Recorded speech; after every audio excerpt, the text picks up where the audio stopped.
Hello everyone, this is Karen from Kiln Machinery. Today I will take you to check the continuous carbonization kiln.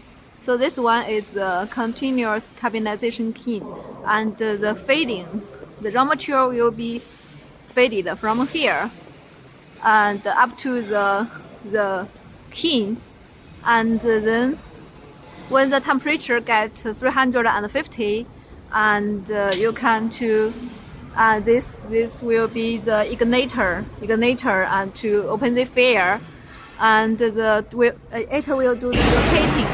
It will do the rotating, and during the process,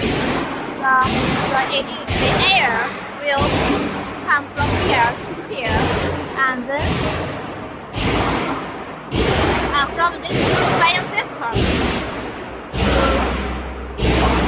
here again to hit the kiln, and the final product will come out from this conveyor to there.